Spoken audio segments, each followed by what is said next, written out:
All right, hello, and welcome back to a special edition of Real Seekers. I'm your host, Dale, the Real Seeker, and today is a really special treat. I'm continuing on with my series, trying to, convince David Kemball-Cook to come back to faith in the Bible, and specifically, we've been looking at the question of Jesus's resurrection from a historical perspective for the last little bit.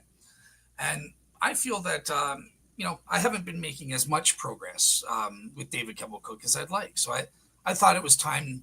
Let's switch gears and bring in someone else. Let's bring in the big guns, and that's where I turned to my friend Lydia McGrew to did me a favor to come on and do a dialogue with David Kemball-Cook on her different approach to the resurrection. So, yeah, just before we get started, Lydia, I just want to turn it to you. For anyone in the audience, do you want to just kind of briefly introduce who you are?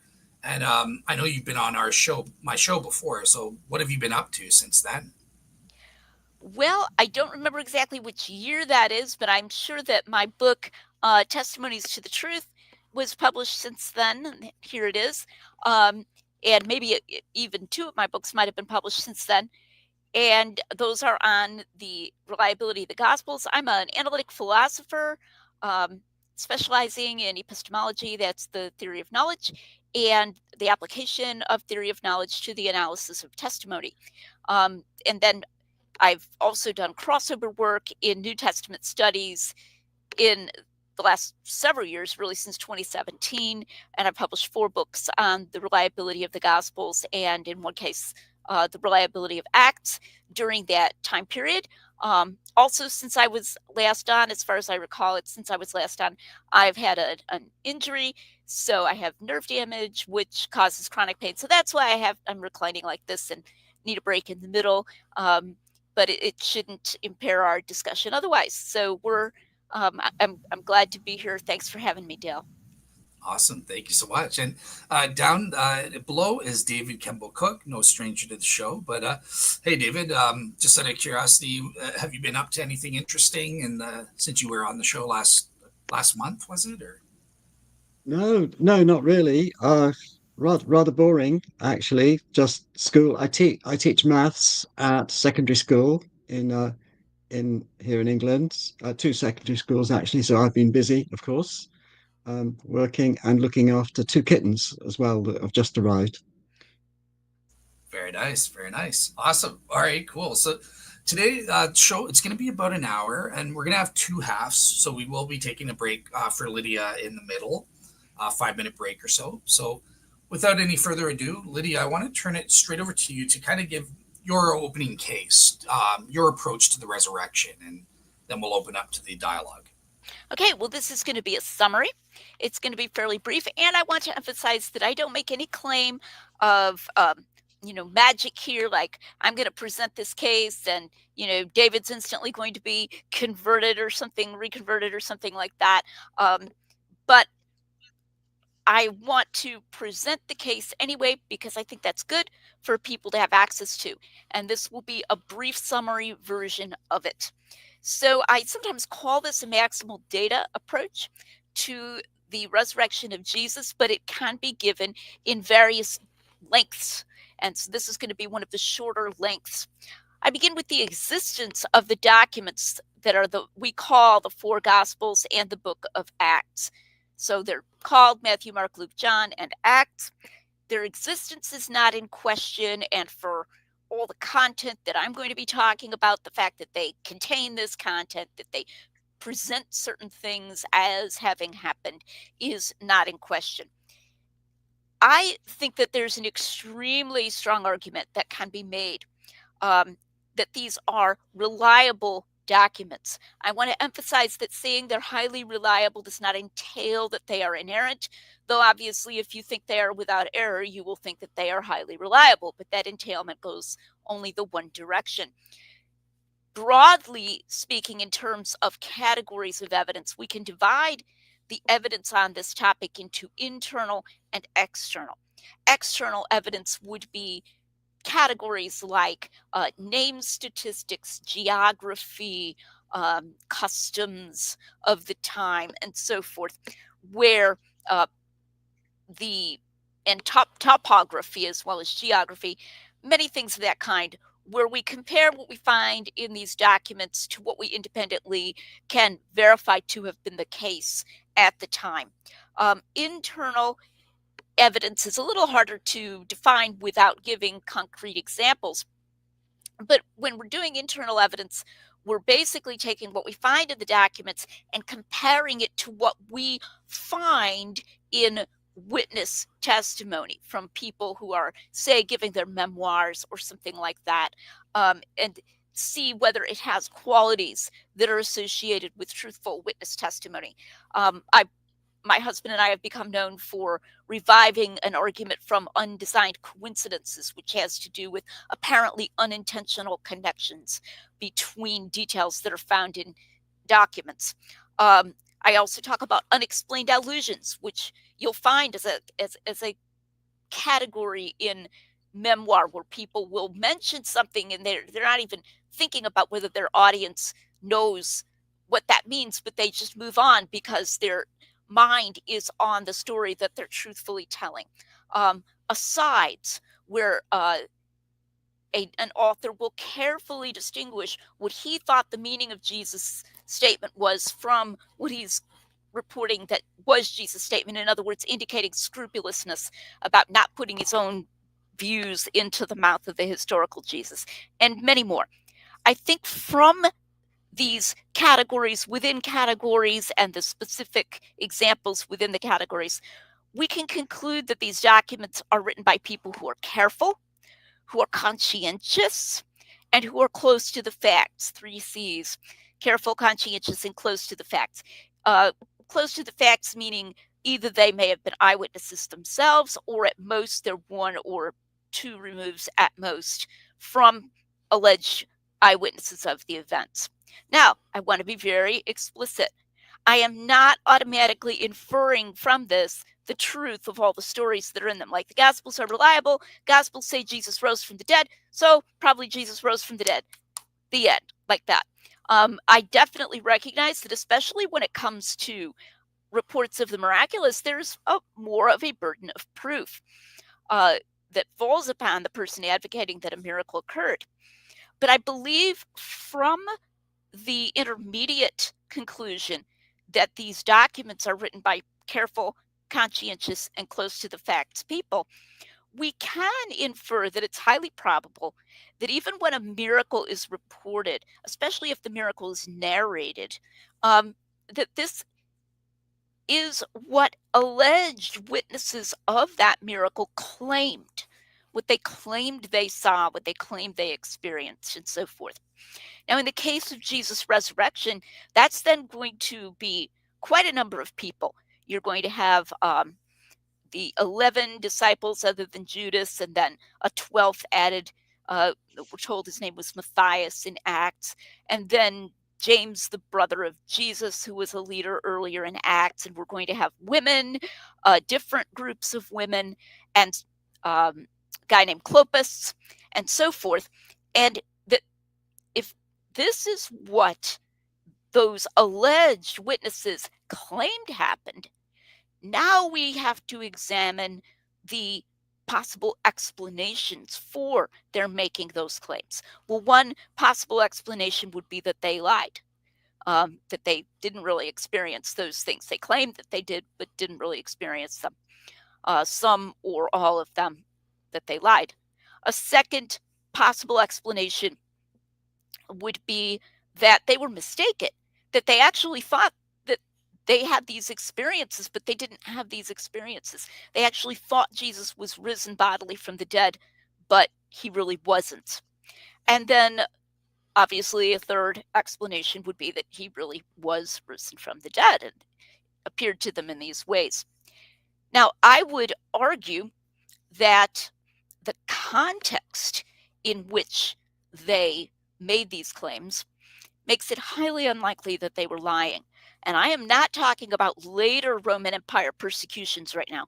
I'm talking about the immediate context in those very first early years in Jerusalem, and they were scattered and went elsewhere as well. That in that context, the people who were making these claims were risking death. Not that they all definitely did die. James, the brother of John, apparently was executed right there during that very early apostolic period, but most of them were not, but they were definitely risking death at that time, and they knew that they were.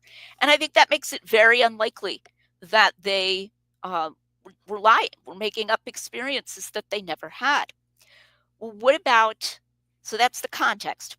The content makes it very unlikely that they were mistaken, irrationally jumping to a conclusion. Because if you weren't lying, and if you really did experience the things described here, it actually would be reasonable to think that Jesus was bodily risen from the dead.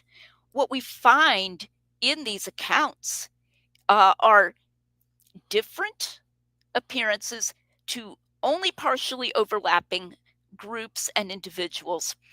We find polymodal types of experiences over periods of time.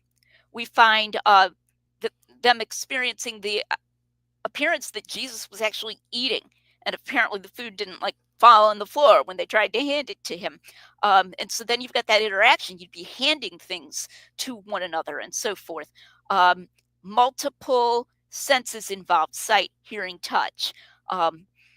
These are multiple people with different social pressures on them to not say these things. And it would have been very easy for them to simply not say them. If there was this wealth of what we might call three-dimensional experiences under a variety of different circumstances with a variety of different groups of people, it would be actually quite reasonable to think that he was risen from the dead. So the content makes it highly unlikely that they were just unreasonable, irrational, and mistaken in their thought, which of course leaves the conclusion that, again, probabilistically, Jesus probably really was physically risen from the dead. And I think it's highly probable. Now, that's a summary case. Obviously, we're going to be having a lot more dialogue. So I'll leave it at that for the time being. Excellent. Thank you so much. So, all right. So, David, I want to turn it over to you now to kind of initiate. You've heard Lydia's summarized case there. What do you kind of want to go over with her and discuss? Okay, all right. Thanks, Dale. Thank you, Lydia. Yes, I've thank you for that. That's interesting. Of course, I've heard it before from you, from your various videos and so on. So, okay, now one thing I wanted to just get clear is that my skepticism is about the bodily resurrection, and I hope that's what we're talking about today. Now, I actually I've come around to believe in life after death, and not because of Christian belief, but just because of the evidence for it from other sources. And so I'm quite, people report seeing their loved one, encountering a loved one after their loved one's death, and along with all the evidence that's piling up every week of out of body experiences, near death experiences, memories of past lives, which there's a University of Virginia study done on this over 20 years, which has amassed hundreds of cases of these. So I'm open. I'm not a naturalist. I'm entirely open to what we call supernatural phenomena, and I'm open to the idea that people live on after death and can some way come back, visit loved ones, and all of that. So, but what I think we're talking about here is the bodily resurrection. That's the actual corporeal uh, fact that Jesus ate and was touched, which is what we call, the miracle. We don't speak about an after death encounter as a miracle. We call it some kind of phenomenon, don't we? Which may be veridical, and if we're going to talk about in the language of resurrection, then people talk about objective visions or veridical visions where people really see Jesus, but they don't touch him. They don't, feel him, but they encounter him. And such encounters have been reported throughout history. Last week in church, many people no doubt thought they saw and heard Jesus. So, but we're not talking about that today. We're talking about the alleged miracle of the bodily resurrection, which narrows down the field. I think that narrows down the field. For a start, Lydia, you're agreeing with me and actually against Dale that the appearance to Paul was not a touching feeling. You called it polymodal, didn't you? Uh, that Paul never says, as reported in Acts, that he touched Jesus or saw him eat. That it was a vision he heard and he saw, and he uses the word see in 1 Corinthians 15. So you and I are in agreement, Lydia, that we cannot use Paul as an eyewitness to the bodily resurrection. And of course, it was post ascension, and mainstream Christian belief is that the ascension marks the time when Jesus stopped appearing physically, according to Christianity, Christian doctrine, but restricted his appearances to visions, and encounters which were not corporeal. Yeah, And I don't think so, he came back down to Earth and then yeah, went back and up and down and like that. So, no, right after the ascension. okay, but people report, seeing Jesus all the time, don't they? Christians, they do it. It's. I had a vision. I saw the Lord last night. It's commonplace, a testimony amongst Christians. I I'm mean, not a where I Pentecostal, so I maybe don't hear it quite as commonplace as you Oh do. no! And I Well, think, what do you see? I was, and I'm still a okay, member of my Pentecostal church, and okay. so it's routine, I if you will like. say that I think sometimes people do use the word vision to mean mental imagery. So I think we can distinguish. I think the sense in which Paul had a vision would be something such that it had a certain continuity, even though it was brief. Whereas I have known Pentecostals who will refer to a vision, and what they mean is they kind of closed their minds and opened their minds, and this, single image came into their minds or something like that, which is not quite as good evidence of it coming from outside of yourself. It could be very easily Yeah, self-produced imagery. Um, yes, I do think that the Apostle Paul's conversion, the fact that he converted and what he said about what he experienced and so forth, has evidential force for Jesus' bodily resurrection, but by an indirect route, not in the sense that he himself had that full polymodal bodily type of interaction. The two senses involved would have been sight and hearing, but apparently the men around him heard some kind of sound, but sort of like in the Charlie Brown cartoons, wah, wah, wah, wah, wah, wah, wah, that they weren't able to hear, what the words were. So I would tend to put Paul's experience in the category of an objective vision. I think that it does have evidential force because of its being ostensibly an objective vision of the Jesus who ostensibly had been bodily resurrected. So if it was veridical, then that theological interpretation that he put upon it would be true.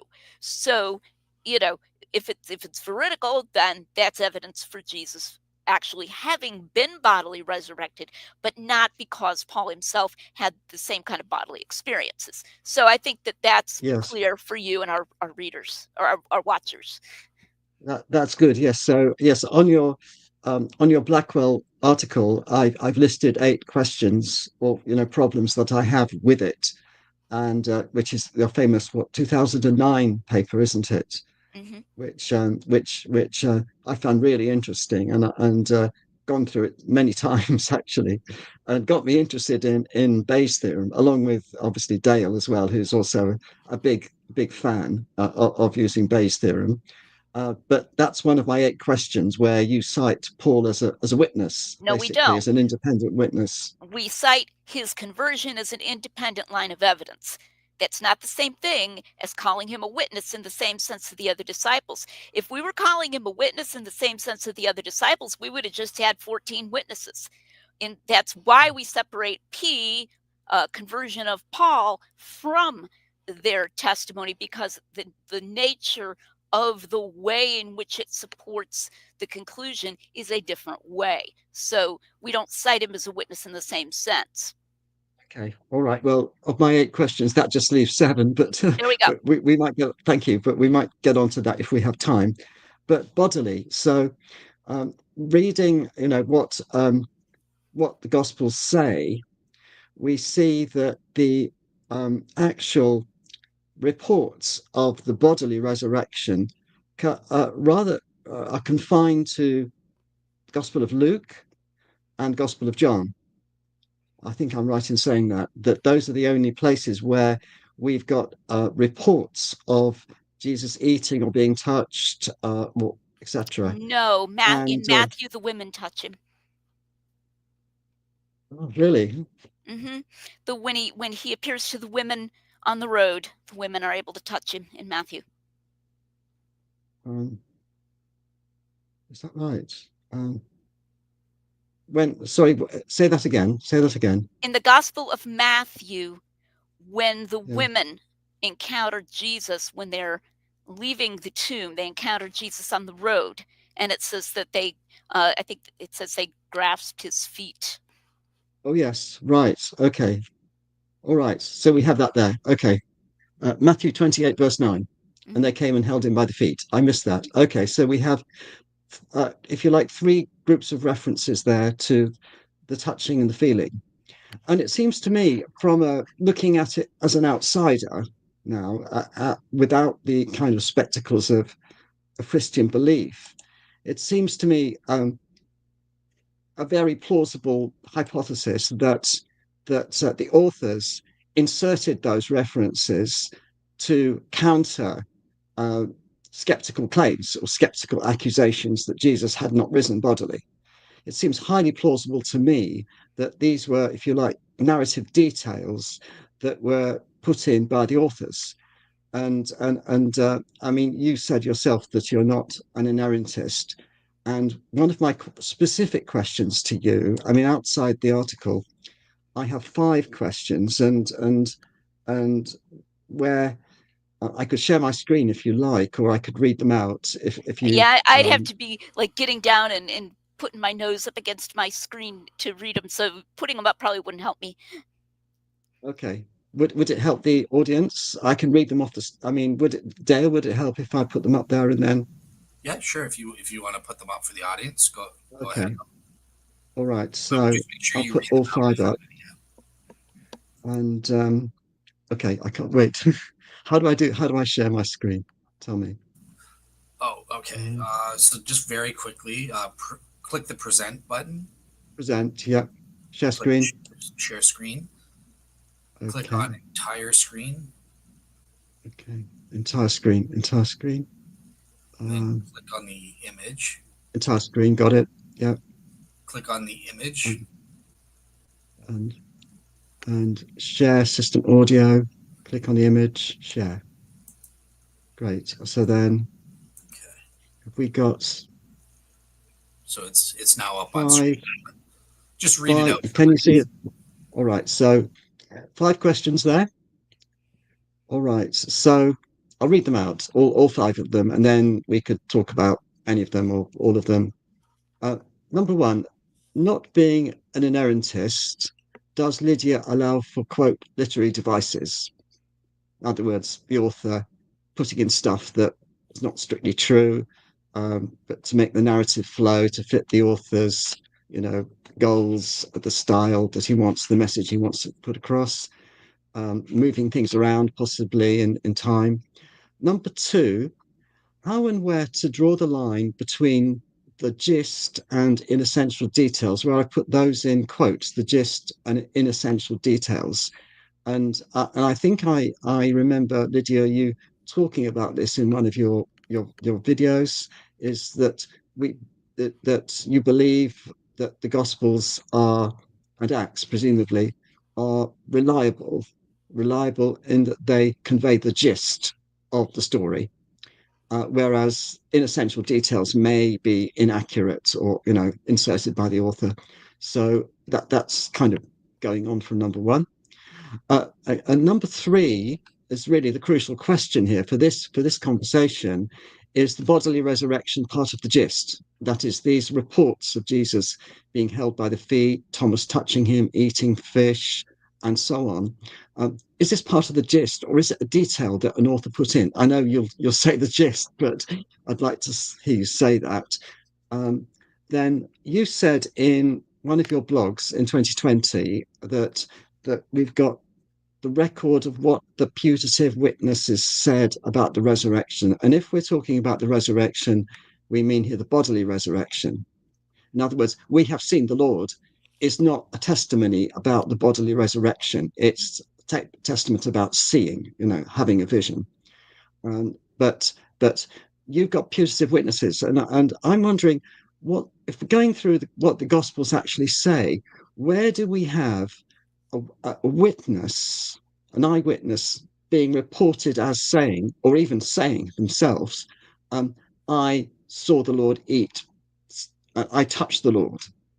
Something about the bodily resurrection, and I couldn't find anything.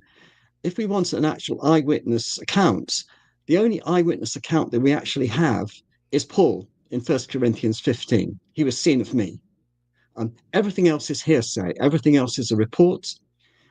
If we go one level down, then we've got Peter in Acts 2, and he's saying Jesus is raised. He's reported as saying that Jesus is raised.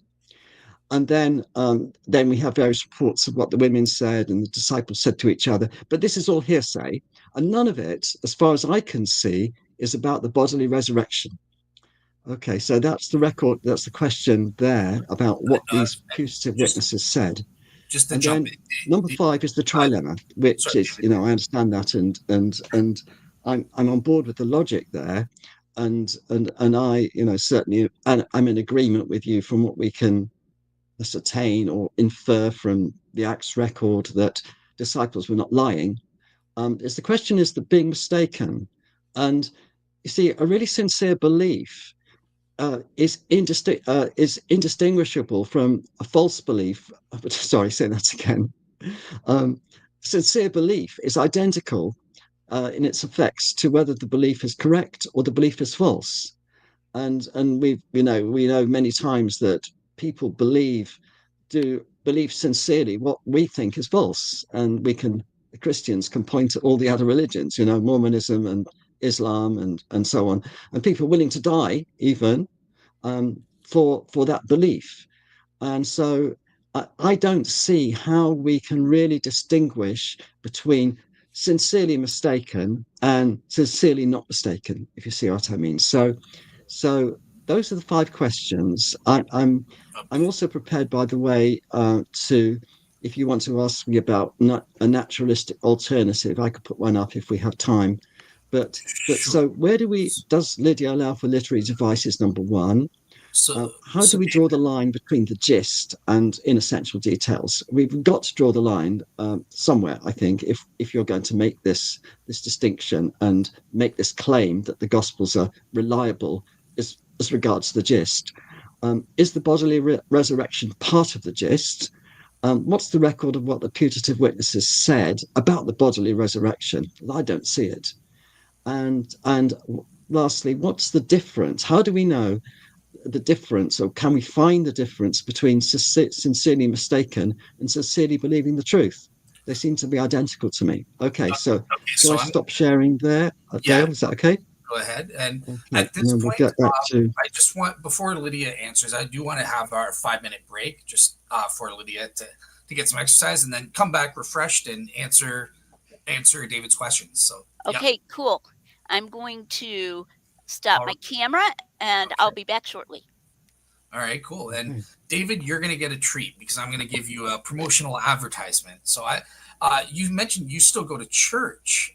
So great, this could apply to you. But I'm trying to offer paid Bible studies because I'm trying to make money teaching apologetics and stuff like that. So make a little extra going to churches and teaching Bible studies on the Shroud of Turin or historical evidence for the resurrection, that sort of thing. But here's the little promo video. So let me share my screen. Do I have that up? I don't. Not yet. All right, hang on. Just while we're waiting. So this is like an advert break, isn't it? A commercial break. Yeah. Yeah, because Lydia needed it for health reasons, so I'm like, all right, I'll Yeah. give an ad in the meantime. So, all right, so let me bring that up.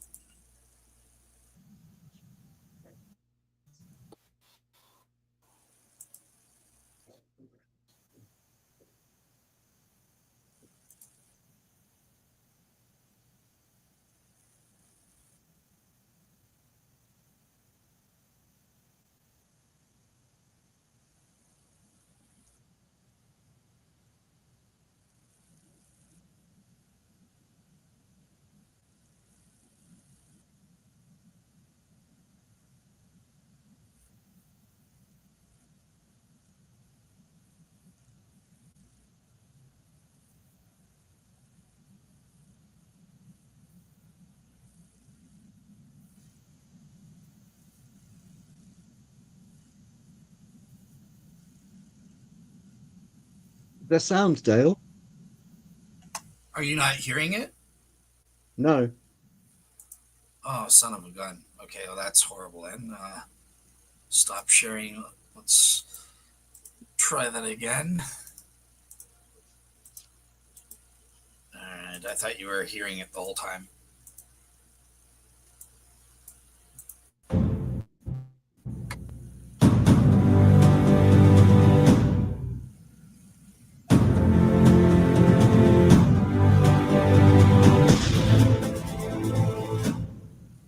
There's still no sounds. Are you serious? Okay, fine. I give up. Let's not watch the promo, but just yeah. So for the audience, they already know about it. But yeah, David, for you, maybe some people at your church would be interested in learning, having me teach a Bible study, maybe on the Shroud of Turin. That's something that a lot of churches don't know about. So uh, yeah, that's what I've been up to and stuff. You say you're writing a book? I'm also writing a book on the Shroud of Turin as well. Yeah, that's in progress and that sort of thing. I've been getting interference and stuff off and on because of podcasting and everything like that. So that's why I'm no longer going to be doing the guaranteed weekly show going forward while I work on that. But yeah, I'm hoping to have that done as soon as possible. So yeah, And there's you're going been to be some. We talked about this. There's been some recent news about the shroud, hasn't there? It's been yes, a scientific study. the 2022 wide angle X-ray scattering technique from Giulio Fonte and Liberato De Caro, proving that the shroud dates to the first century. Yeah, it blew up in the UK of all places. That's where it kind of started with the Daily Mail paper, and from there it's caught on everywhere and stuff like that. Yeah, so I don't know what your take on that is because I did a show with David Falk. Was he? I think David Falk is the skeptic who did the best critique of it.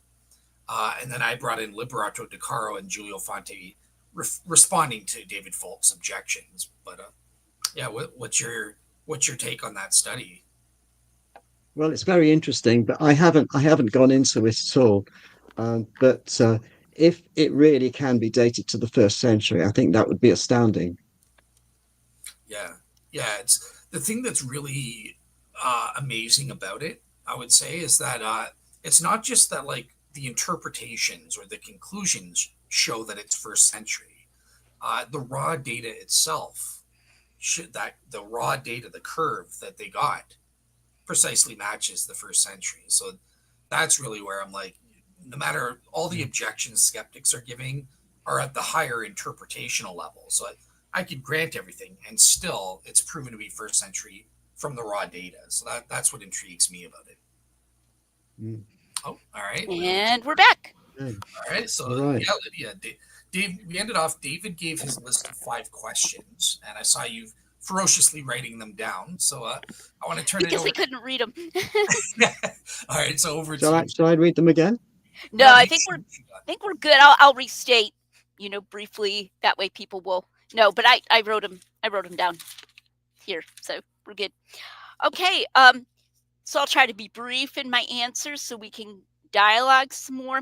The answer to the first question. The first question is, since I'm not an inerrantist, Am I in agreement that there are sometimes literary devices in the Gospels where the authors change things from the way that they really happened for some theological or literary reason of their own?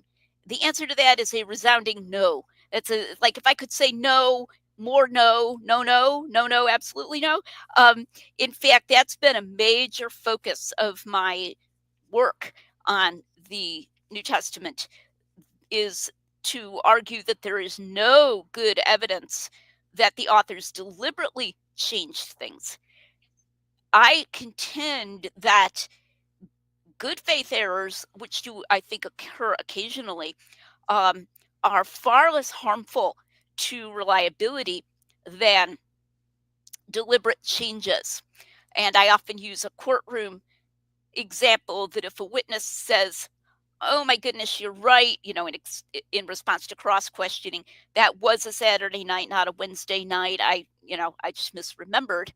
Um, that's not nearly as harmful to your confidence in what he then goes on to testify as if he says, "Yeah, I knew all along it was on the other night. I just put it in there to make a better story."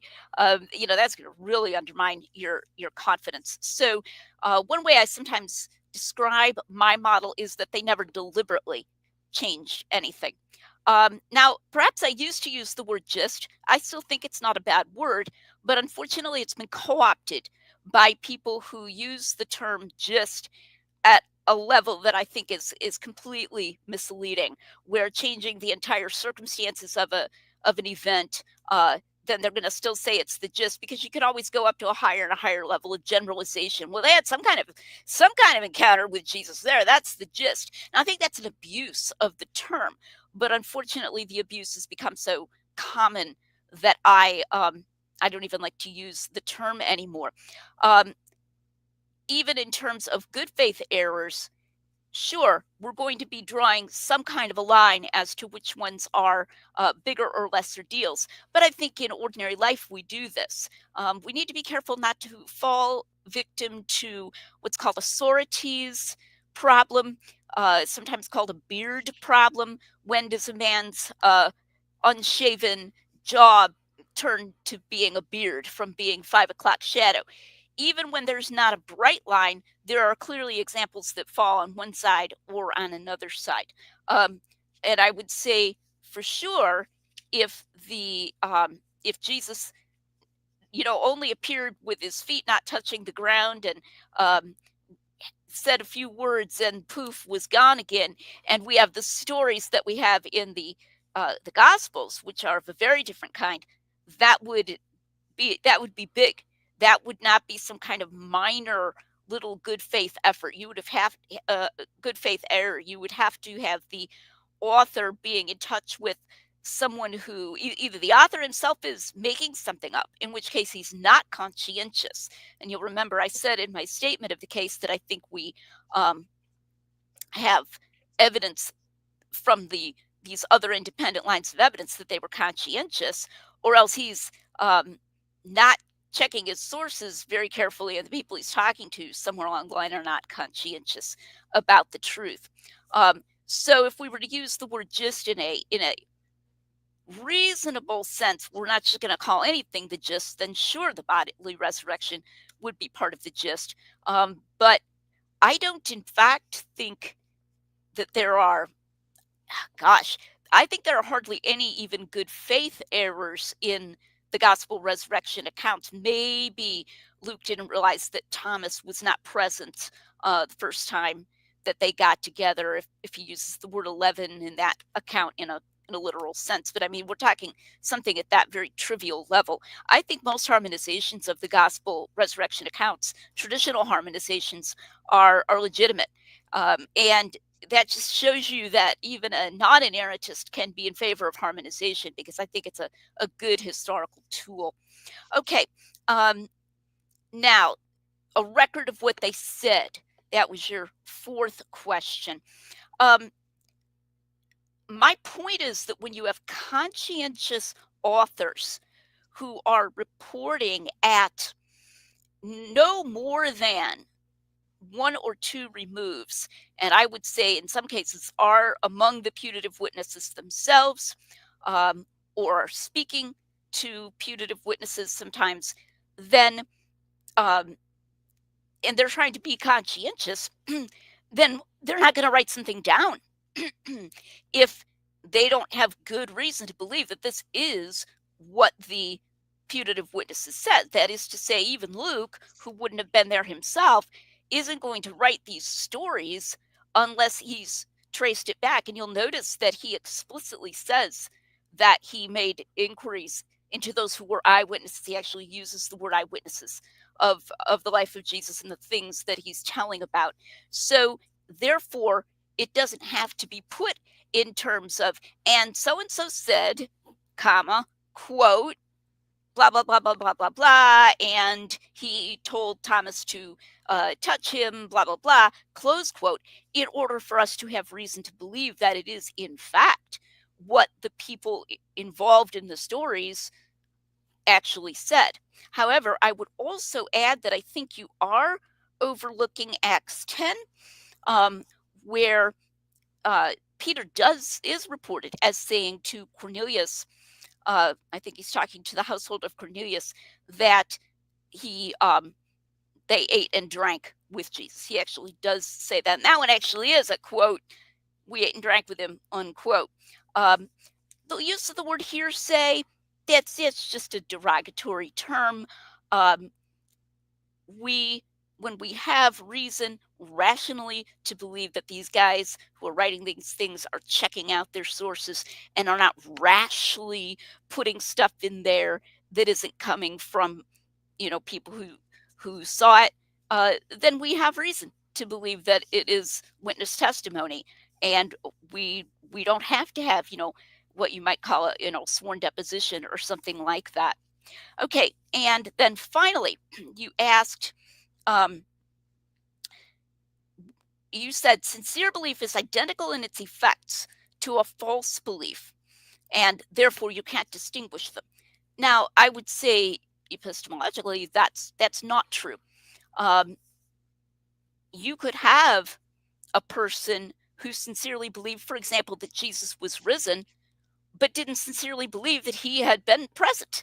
Okay, so he and if asked, let's say, this person, he would say, no, I wasn't present. Maybe even would say, no, I never got a chance to talk to someone who was present, but I sincerely believe Jesus was risen. So when you get down at a further level of detail, you can find people who sincerely believe something, but when you try to find out further why they believe it, that's when you can distinguish sincere mistake or plausibly mistake from a sincere belief that is well-founded. So to take your Pentecostal example, if a person says, I saw Jesus, recently, and he gave me a message, and you asked that person what he experienced, and let's say, for example, what the person says is, well, I saw sort of an image, and there he seemed to be standing there, a man in a beard and so forth, in my mind, and it was like this feeling of peace and a sense of presence. And he said, "Don't be afraid, my child." Okay, um, and you're like, "Was that it?" And he's like, "Yeah, that was it, but I'm sure it really was Jesus." Okay, that person has a sincere belief that it was Jesus, but we can tell from what he says actually happened that it's the kind of thing that could have been self-produced. And that's how we can make a good, reasonable judgment to distinguish between sincere belief that could plausibly be mistaken belief, where the person's kind of jumping to a conclusion, from sincere belief that appears to be well-founded. Wow, if it really did seem to you guys, you were all in this room, and Jesus said, "Give me something to eat," and one of you walked up and gave it, and he took it, and et cetera, et cetera. It's like that doesn't look like something where you're just kind of auto-producing a belief in yourselves. And here we are, all these people, more than a dozen people who are agreeing that they were present and they were seeing it from different angles and so forth, and that's what happened. Then that does not look like a mere mistake. So that's where I would disagree that sincere belief is identical in its effects to a false belief, because sincere true belief, that is to say, because sincere false belief, sometimes the person is clear enough to tell us what it's based upon that we can discern for ourselves that it's not well based. So I think I've hit those 5 categories. What would you guys like us to do next? Dale? Oh, yeah. Well, David, you've heard Lydia's answers and that sort of thing. Is there anything that you wanted to push back on? Was there anything that you noticed that was? Oh yes, Or yeah. yes. If I may, yeah. Those. Thanks, Lydia. Those are good answers. I'm glad you were very clear about literary devices, and but and you're a harmonizer, aren't you? You're definitely a harmonizer. Not on every occasion, but on many occasions, yes. Yes. Okay. Okay. Now, I in my sort of my stepping back from faith, or my losing faith, I lost my trust in the um, in the veracity of, one of many things was the veracity of the New Testament. I just saw um, the Bible being inconsistent, saying things that were probably false as far as I could see. I saw inconsistency, a contradiction between Matthew's and Luke's birth nativity stories. I just found myself disbelieving the story of the resurrection of the saints in Matthew 27. I just thought that seemed like something that Matthew put in, yeah, which didn't happen. Likewise, I thought the flight to Egypt is something that Matthew put in. It's not, to deceive, but just because of the style, the genre of what he was trying to write, is that he was writing to Jews, trying to show how the Old Testament foresaw everything in the life of Jesus.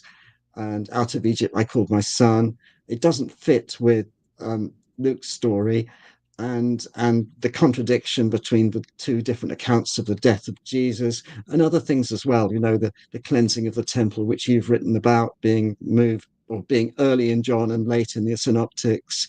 The anointing of the body of Jesus in the synoptics, it doesn't take place because the women go to the tomb to do it with the spices, whereas in John's, their body's anointed after death and before burial. Um, After the resurrection, or alleged resurrection, Luke records Jesus telling the disciples to stay in Jerusalem, whereas Matthew and Mark and John record Jesus meeting with the disciples in Galilee.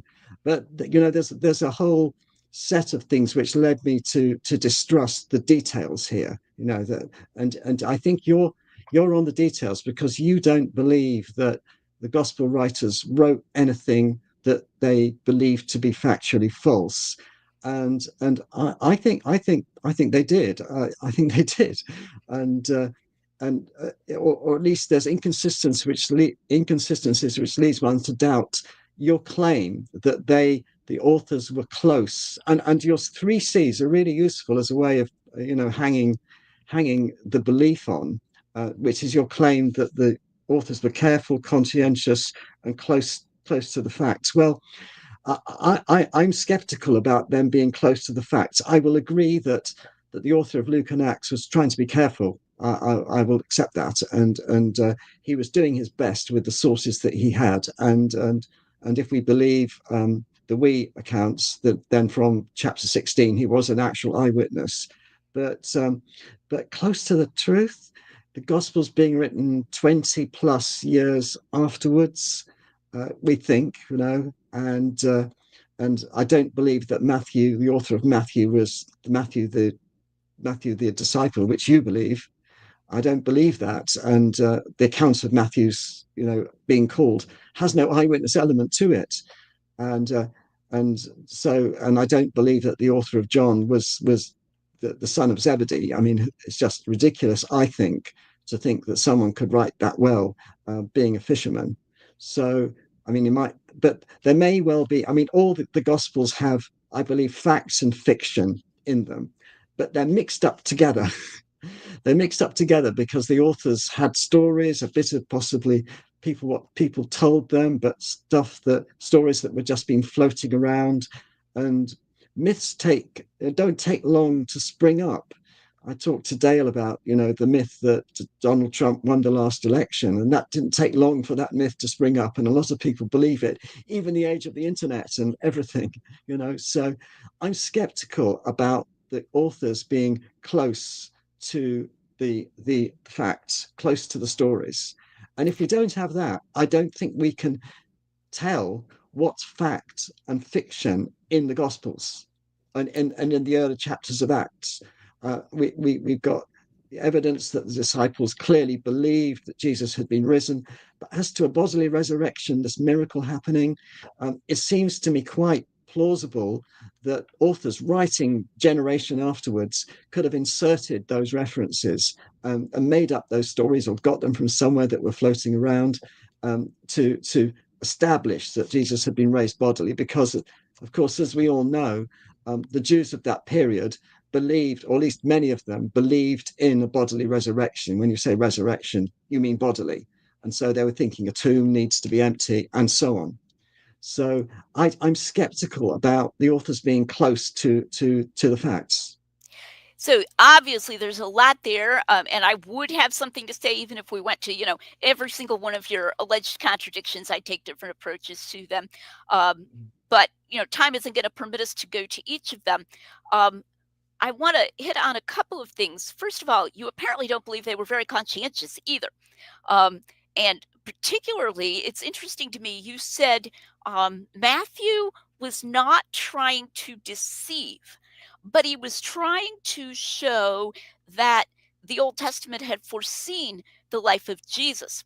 Now, I think that's interesting because if he convinced his audience by, let's say, making up the flight to Egypt, that the Old Testament had foreseen the life of Jesus, it would seem he would have to do that by deceiving. Because otherwise, if the audience said, oh, like if there were some little tag there, by the way, this didn't really happen, the audience would say, well, then why should that convince me that Jesus' life was foreseen and foretold by anything in the Old Testament? You just admitted you made that up. So I like to use the phrase, fake points don't make points. You're only going to be convincing to people on these points if you in fact succeed in convincing them that these things happened. So for example, if you succeed in convincing them that Jesus ate, in which case this isn't just some kind of undeceptive genre change. If you made it up with the intent to convince them that Jesus ate and he didn't really eat, and you knew he didn't really eat, you are intending to deceive. And the same way with the flight to Egypt. And that's where we get to conscientious. They would have to be very, very unconscientious authors to be doing this. My phrase close to the facts isn't just a way of restating reliability. It was meant to refer to there being within a certain number of what I call removes. So if something happens to me, I'm at 0 removes.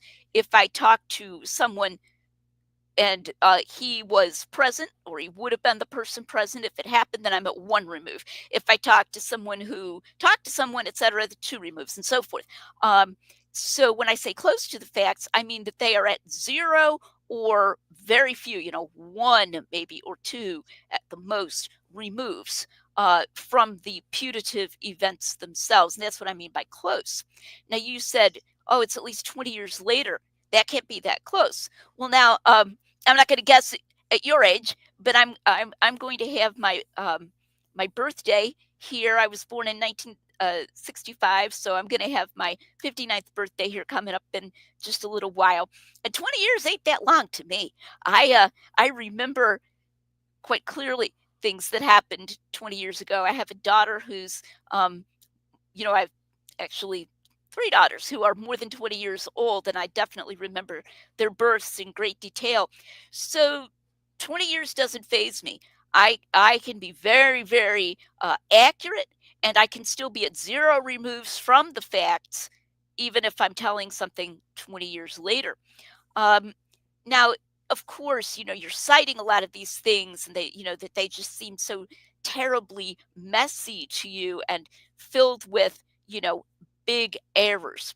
Um, Maybe if we have time here, I'm going to shoot a couple of questions back to you, a couple of sort of more my taking the offense questions back to you. Maybe if we have time to come back toward the end here, I'll ask you to, pick one that is your favorite that or one of your top favorites that you just think is a huge problem. And you can get my answer to that rather than by trying to go down through all of them. What I would like to ask, going a little bit on the offense here, is um, what do you think the original people actually claimed? So, Peter obviously was a person who existed, who was heavily involved in starting the church, and maybe you wouldn't care to dispute that there were at least 12 of those guys, and that we know at least some of their names. And there they were trying to start this new movement. What do you think they actually said if someone asked them, okay, you believe Jesus rose bodily from the dead, or you're saying Jesus rose bodily from the dead, but why do you think that? What happened? What do you think they answered under those conditions? Yes. Yeah. Good question, Lydia. Thanks. Yeah. On that last one, it's what do I think? Well, for a start, the we talk a lot about the 11 or 12 disciples, but actually, it really is just Peter, isn't it? No, I have a That whole is video on that. recorded. Not really just Peter, not even really just Peter and John. Paula G is completely wrong on that. The other guys don't disappear at the beginning, so I don't grant that. But keep going. You can Oh, you can okay. talk about Well, what Peter okay. would have So said. in your reply, you can yeah, okay. Um, you can tell me where they're recorded as having witnessed the bodily resurrection, as having said that they witnessed it. The other 11 or 10, Well, it says they stood but up with Peter right there on the day of Pentecost. It says Peter stood up with the 11. So they're like, they're like there. They're very they're with him. But overtly affiliating themselves with what he said. Now we can go back to, okay, um, you're insisting that everything has to be between quotation marks, but if you want to just talk, if you want to set this question aside and just talk about what you think Peter and John would have said they experienced had they been asked, I'm going to say the other guys were out there putting their necks on the line, associating themselves, and therefore they would have been, people can walk up and talk to them and say, so hey, Bartholomew, what do you think? Mhm. What do you think any of these guys would have said had they been asked? I think yes, I think that memory is really weird. I can almost be convinced that something happened to me which didn't actually happen. Um, Memory, working with belief, working with um, people, like-minded people, can lead one to believe all kinds of things, and that Jesus ate and I touched him. Did you not remember it? Yes. Well, you could find yourself after a gap of some time. Yes, he did. He did. And I do have a little. It's useful to try to construct an alternative scenario, which I think is possibly, could be put up to knock down, if you like. If I could share my screen on that, could I, Dale? And then I could Yep. show you. Yep. Go ahead. Same Okay, process. so I'll try. So get back to what do I have to do again? Uh, Click present. to share. Is that Click what present. do I do to share? Forgotten. I've Oh, forgotten. can you hear me? Can Um, you guys hear me? Hello? Yeah, we can yeah, hear I you. can. Oh, Oh, I can. Yeah, there we are. Present. Okay. and Share share screen. screen. Yeah. Sorry. I'm dumb. Yeah, share screen. Here we Entire are. screen. So entire, yeah, and then we've got the Highlight the little image. yeah, where are we? Uh, entire entire screen. Yeah, sorry. Entire screen. Yeah, share. So yeah, so Whoops. Yep. So it's up now. I've got that. Yeah, and then there. It's a sketch, and I think that as I say at the bottom, I claim the probability, in a credence sense, of this narrative is at least as high as that of a bodily resurrection, and it explains the evidence and the growth of Christianity equally well. And Okay, go ahead and read it out. what? Yeah. So um, number one, either Jesus was buried in a trench grave or in a tomb temporarily and then reburied without the disciples or women's knowledge. Number two, Mary Magdalene has a bereavement hallucination. If there was a tomb, it was triggered by an empty tomb.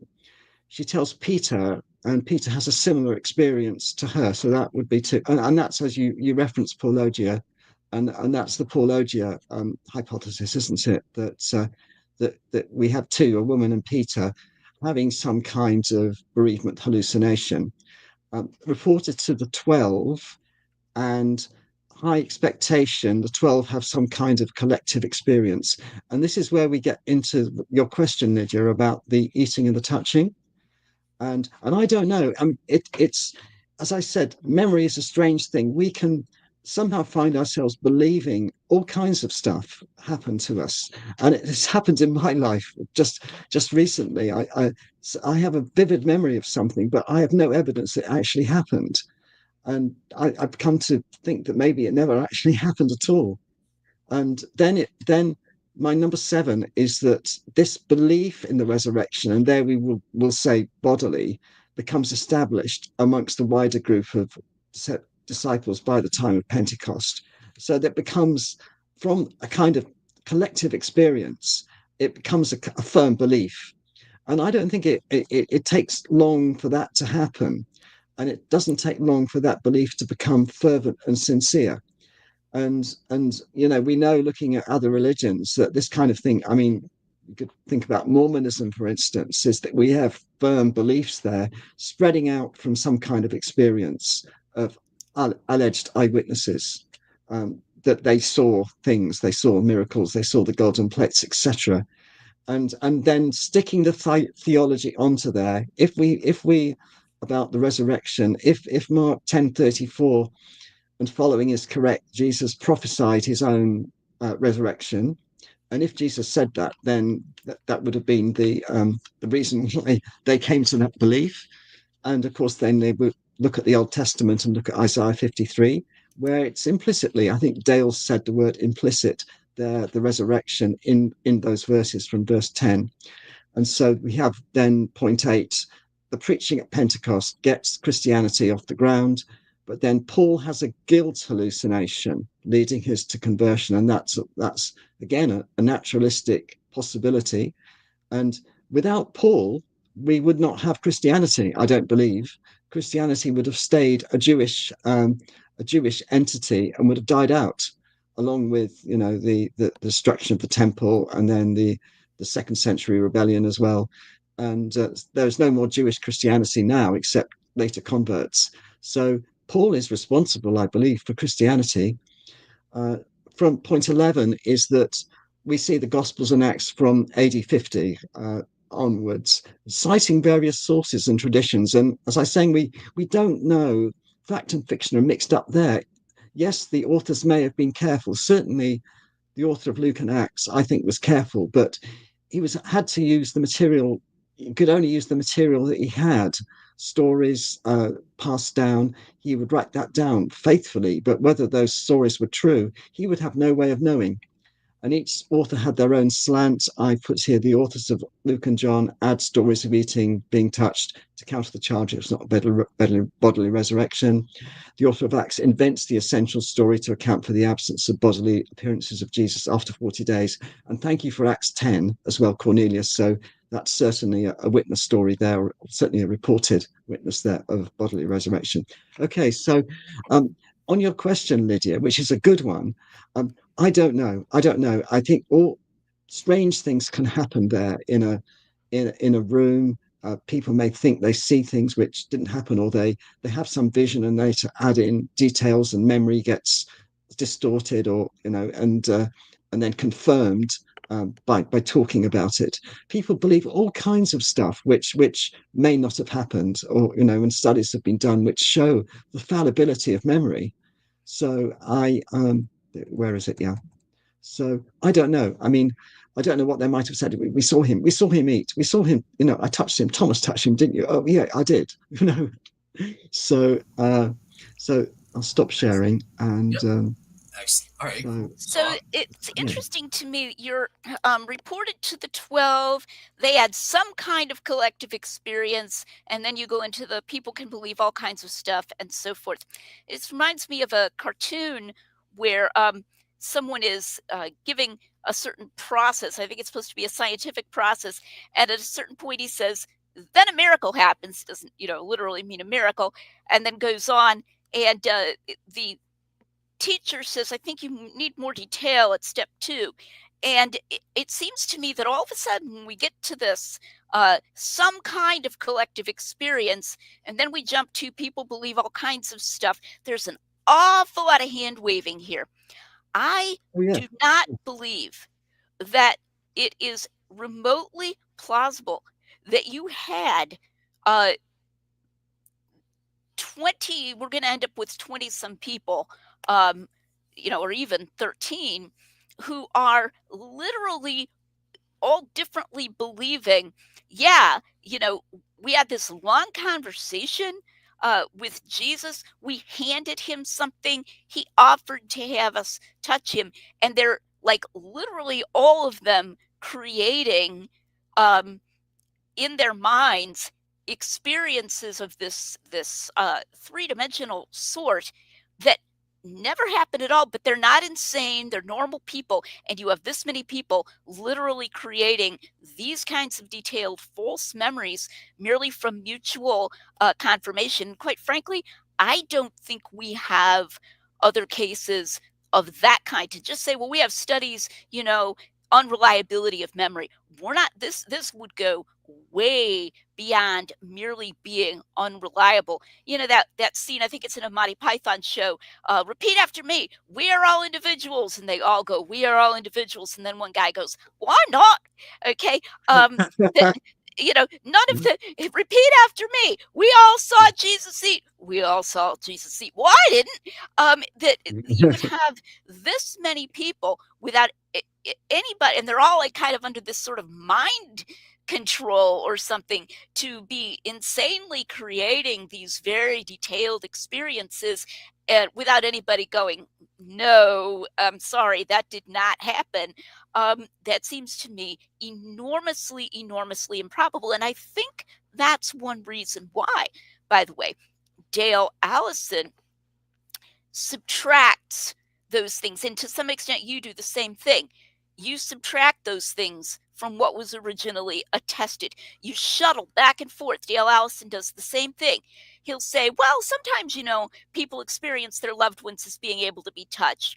But then you get over to, John and Luke, and, touch me and see that I am not a spirit. And he says, oh, that was an apologetic addition. Well, if it's so common that groups of people, and many of Allison's most interesting examples where like a little girl could touch her grandfather, it's just that one person by himself. If there were really so many places where groups of people non-veridically believe that they were able to touch somebody that wasn't really there and they all hallucinated it, there would be no reason for him to be saying, well, this was made up, this was just added. I would also add that Luke wouldn't be being very careful at all if he invented that eating scenario. In fact, he'd be a liar. He'd be and that's not careful. That's not a careful historian who says to himself, "Oh, gee, these people, maybe they're not going to believe Jesus was bodily resurrected if I don't give them a story of something that looks really bodily. So I'll say that Jesus offered to let them touch him, and I'll say that Jesus asked if there was food and he ate food, and I'll put that in there, even though that, you know, that isn't something that I have any reason to believe actually happened. It's pretty darned uncareful, playing fast and loose with the truth.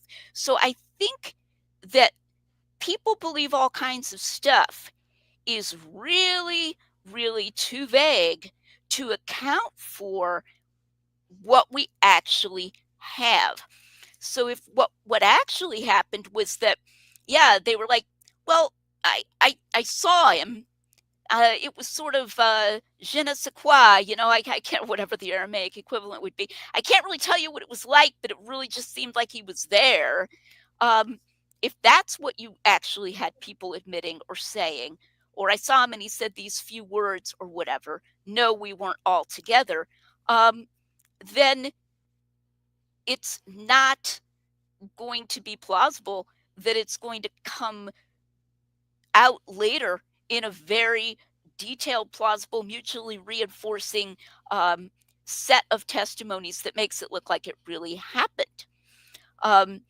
Because it would be totally irrational for them to believe that Jesus rose bodily if that's all that they really had. What you're going to have then is a series of very surprising coincidences. Well, this person had an individual bereavement hallucination. This guy had a really individual bereavement hallucination. This guy had a guilt hallucination. And then they kind of pushed each other, and then people just started self-deceiving to say all of these extremely detailed things that now they seemed to remember a mere 6 weeks later. I don't see where that's going to fly, at all. And I don't see where it's precedented either, that people would be that convinced just 6 weeks later to the point that they would risk their lives for something that they're claiming, not an ideology, but an empirical claim that they're making that they actually personally experienced. All Okay. right. All Awesome. right. Thank you. Yeah. So could I come back on that, Dale? Is that all right? Well, let me just ask Lydia, How are are we for you time? willing to go a little bit long? We are at the 1 Yep, hour, 1 10 hour, 15-minute mark. Why don't you go ahead and come back, and that'll be maybe like your quote unquote closing statement. I can try to Okay. make a quote unquote closing statement, which might Well, not be very I, eloquent. Um, I tell, and then maybe on some other occasion, we might have an opportunity to uh, hit some of the more specific things that David thinks are, contradictions, but we're probably not going to have time to do that here today. But Dale, do you have a different idea? so no, if you're willing to come back, because I did want to ask, David had some specific objections about bays, but if you're willing to come back, we can do that on another A show. specific objection about, I didn't hear that word. Ba- Using Bayes' theorem to prove Oh, Jesus' resurrection. okay. All right. Um, I was thinking more of like his litany of yeah, let's alleged irresolvable contradictions or whatever. But so let's yeah, so maybe let's we could do do that. that on another occasion. Yeah, sure. So David, I'll give you your kind of closing statement responding to Lydia. Lydia will get your closing, and then we have one audience question for you, Lydia, and then we'll finish. Cool. Okay. All right. Yeah. Thank you. So, yeah, at the beginning, Lydia, thank you. At the beginning, I asked you about distinguishing the gist from the details. And I think what you're saying is really that everything is the gist. Yeah. There's no, that what we actually have is basically, you're saying is what's recorded in the Gospels and Acts is really happened. Um, but we could subtract the miracles for the moment, and we keep everything else. You say what we have, what and it really does come out with also in your Blackwell article as well, is that you really believe that that that these things happened the way they were recorded. And but looking at it from the outside, I see is all we have are texts. The evidence that we have is not that they saw Jesus eat, but the evidence is that text says that they saw Jesus eat. And yeah, Luke, I don't think Matthew was careful in that sense. I don't think Matthew was writing biography. I'm not sure about Mark, but Luke may have been careful, but he could only work with what he had.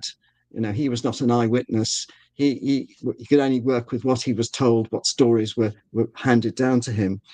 obviously he talked to people, but we don't know what he was told. As I said, distinguishing fact and fiction at that distance of time is impossible. Um, but you say, what? How could they, at that level of detail, have been invented? And well, as I said, we don't know that level of detail actually happened. But take, for instance, Mormonism, which people arise, sincere beliefs arise out of an alleged miracle, and we have eyewitness statements for that. But we don't believe that those statements are veridical.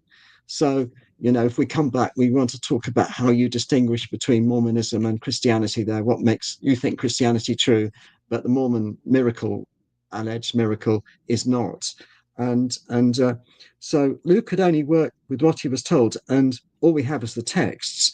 And lastly, my bottom line is that okay, my account is fuzzy, definitely fuzzy, but we have records of all kinds of strange things happen nowadays. People really believing things happening to them and sincerely believing it.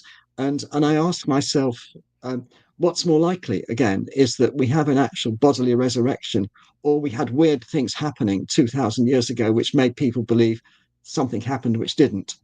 Okay, so I finished there, but I'll Okay. look forward to you coming back later.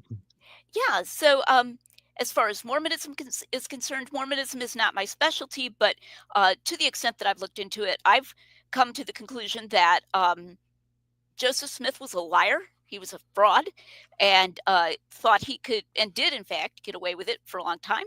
Um, Seeing a plate that looks the color gold doesn't really support all of the claims that were made for what was supposedly in it. Um, and he just made up his supposed translations.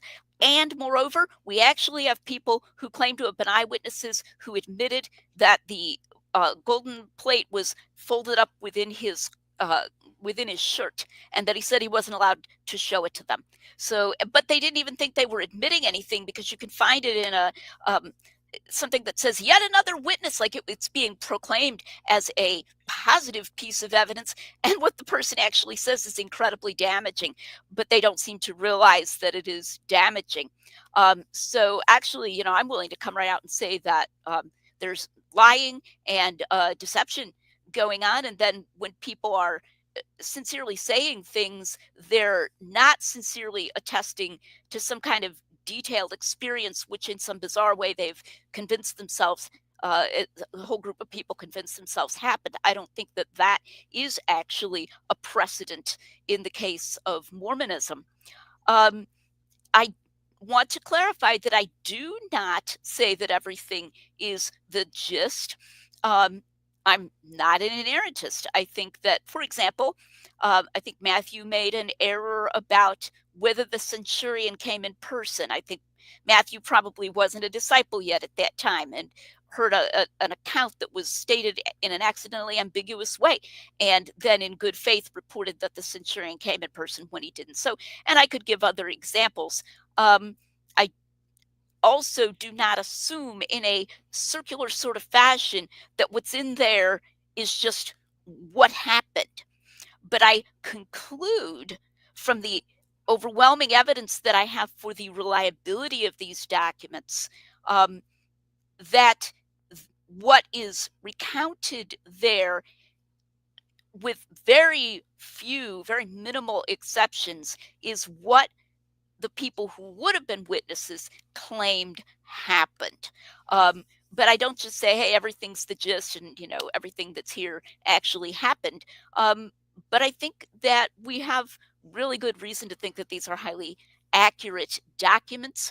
And in fact, I think there are far fewer precedents than skeptics would lead us to believe for the kind of naturalistic scenario that David is putting forward to account for the origins of Christianity. Awesome. All right. Thank you, guys. So yeah, just a couple audience questions, and then we will close out. So the first is for you, Lydia, and it's a simple one. So Joker's asking, Lydia, what are the best resources to become solid on the pro-resurrection side? What can I do to stop having a lot of doubts, coming from a non-expert position? Okay. Well, I want to give a shout out here to an organization headed by my good friend Jonathan McClatchy. It's called talkaboutdoubts.com. And if you're, sincere, you're good faith, you're looking into this, I would encourage you to get in touch there, and they can bring forward more resources.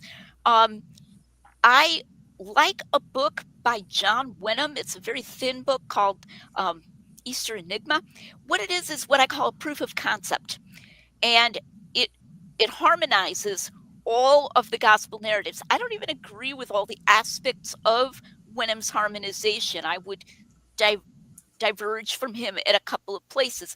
But that's why I call it a proof of concept, to show that without just bringing in some kind of huge faith assumptions, this has to be the way that it is because of my theology that requires it, that you can make reasonable harmonizations. I hate to seem to be uh, touting my own work. I'm certainly not doing this to make money. But I would recommend that you might want to start with my most recent book, Testimonies to the Truth. It's definitely what I would call lay friendly, and the subtitle, Why You Can Trust the Gospels, has study questions and all that kind of thing in it, and surveys a lot of these categories of evidence that I mentioned at the beginning with detailed examples. So those might be a few places to start. Awesome, awesome. All right, and David Joker has a question for you. So he's saying, how can you explain away the suffering servant prophecies in relation to Christ, as well as the sudden rise of the early church? Right. Okay. Right. Well, I don't really want to try and explain away anything, but but the whether Isaiah 53 is about the Messiah is a debatable question. It doesn't mention Messiah in the text at all. Now, the Christians did kind of latch onto it because it's, as far as I can see, it's the only evidence that you can find in the Old Testament that if the Messiah is the servant, will die and rise from the dead. And normally, the standard dominant picture of the Messiah, which we see in first century Judea, is that the Messiah will be a conquering hero who will kick out the Romans and restore the throne, of David, etc. And that seems to be what the disciples themselves believed. When they asked the resurrected Jesus, as is recorded, will you restore the kingdom to Israel? So that was seems to have been the dominant idea of the Messiah, which of course the suffering servant does not fit. But once the disciples believed that Jesus had been raised, then it's a slam dunk that they would latch on to Isaiah 53 as being a prophecy of that. That's the way I see it. Um, on the sudden rise, well, the sudden rise of the early church, we have to infer that the disciples really believed that Jesus had been raised from the dead. We can't get around that. I believe that the fact is that we have the church, and based upon this single fact, obviously Paul's preaching and theology was crucial to that. And he said himself, Jesus is not raised, then we are dead in our sins. So yeah, so there had to be an absolutely sincere belief. But as my question to Lydia raised that point, is that how do we tell the difference between a sincere false belief and a sincere true belief? Which we could come back to. On Mormonism, yeah, okay, maybe the parallel is not exact, but I'm sure we can all think of cases where people believe things that were wrong and were willing to suffer and die for that. I mean, we have to just think about the people who flew the planes into the World Trade Center, which obviously martyred themselves for a sincere belief, which those who are not people who are not Muslims would suggest would believe was not a true belief. So we have lots of examples of martyrs who are deceived. I'll make Okay. two extremely brief final comments. That's why I said not an ideology. I said an alleged empirical experience that they themselves were witnesses to. The people who flew the planes were dying in service of something they believed, but not in service of something that they claimed to have personally seen an empirical Yeah. event happening in the world that they as a group claim to have personally seen. I think that's an important distinction. Second, I Yeah. don't remember the name of the Targum, but I believe there is a Targum independent of Christianity that shows a Jewish belief that says, "My servant, the Messiah." So, as far as that's concerned, we do have some evidence that there were Jews who independently believed that the servant in the end of Isaiah 52 through 53 was, in fact, going to be the Messiah. And now I will shut up. Thank you Awesome. guys so much. No, thank you. I just want to say thank you, Lydia and David, so much. This conversation was awesome. I think we did make progress. There was no interruptions. There was no heated exchange. It was just pure, calm, cool, collected reason on both sides, giving point counterpoint. So I think this was awesome, and I thank both of you for coming on and having this. And I look forward to bringing you guys back on for round two on a future show. Yeah, thank you. It's been really good to talk to you, Lydia, and after seeing so many of your YouTubes, but it's really, and thank you for coming on and talking to me. I'm sort of honored in a way that you should come down to an ordinary guy who's only written one book and you've written so many. But it's been very interesting, and I look forward to a future conversation with you. Okay, thanks, David. And Awesome. thanks for talking with me. Awesome. All right, guys. So just so the audience knows, my next show, I don't have a show scheduled for next week, but the week after, I've got three, starting with a conversation with Dr. David Falk on the Exodus and looking at the evidence for that. So that said, have a great week, everyone, and take care.